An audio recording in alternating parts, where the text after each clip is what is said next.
অনেকেই প্রশ্ন করেছো যে স্যার প্রচণ্ড ফ্রাস্ট্রেটের মধ্যে আছি, প্রিপারেশান ঠিকঠাক নিতে পারছি না, প্রস্তুতি ঠিকঠাক এগোতে পারছি না, প্রতি মুহূর্তে একটা টেনশান কাজ করছে, চাকরি পাবো কি পাবো না, আবার কবে ফর্ম ফিল আপ হবে বা কী হবে। তো আজকে তোমাদের কাছে একটা আমাদের সম্প্রতি যারা অলিম্পিকে যে মেডেল পেয়েছে, Manu Bhaker 10 metre air women পিস্তলে ব্রোঞ্জ জিতেছে, তার ছোট্ট একটা কথা আমি তোমাদের ক্ষেত্রে বলবো যাতে তোমাদের কাজে কাজে লাগে।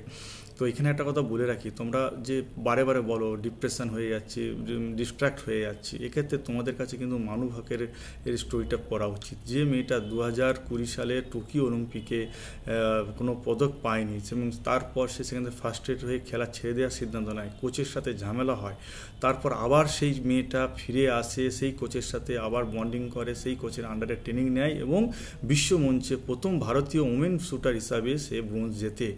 তো এই ক্ষেত্রে একটাই মাথায় রাখতে হবে, তোমাকে প্রতি মুহূর্তে তোমার ফ্রাস্ট্রেশন আসবে, তোমার ডিপ্রেশন আসবে, তোমাকে প্রত্যেকটা মুহূর্তে তোমাকে কেউ টেনে নেবে যে তুমি যাতে সাকসেস না হও। কিন্তু এইগুলো সব কিছুকে সরিয়ে তোমাকে মাথা ঠান্ডা করে রেখে তোমাকে ডিসিশন নিতে হবে, আমাকে এগিয়ে যেতে হবে এবং সেই সময় তোমাকে সঠিক সিদ্ধান্ত নিতে হবে। যে মানুষটা তোমার জন্য প্রপার উপযোগী কোচিং দিতে পারবে বা যে মানুষটা তোমাকে গাইডেন্স দিতে হবে, শত তার সাথে ঝামেলা হোক, তোমাকে তার কাছে ক্ষমা চেয়ে তার কাছে তার শরণাপন্ন হতে হবে এবং তার কাছে বলতে হবে যে আমি আপনার আন্ডারে আমি ভালো করে প্র্যাকটিস বা আমি ভালো করে কোচিংয়ে আমার প্রস্তুতি ভালো নিতে চাই। তা সেক্ষেত্রে তোমার সাকসেস হবে। সেই জন্য প্রত্যেককে বলবো যে মানু ভাকেরের তোমরা যে স্টোরিটা আছে এটা ভালো করে পড়তে পারো, তাহলে তোমাদের কিন্তু আগামী দিনে প্রস্তুতি ক্ষেত্রে কিন্তু কাজে লাগবে। All the best.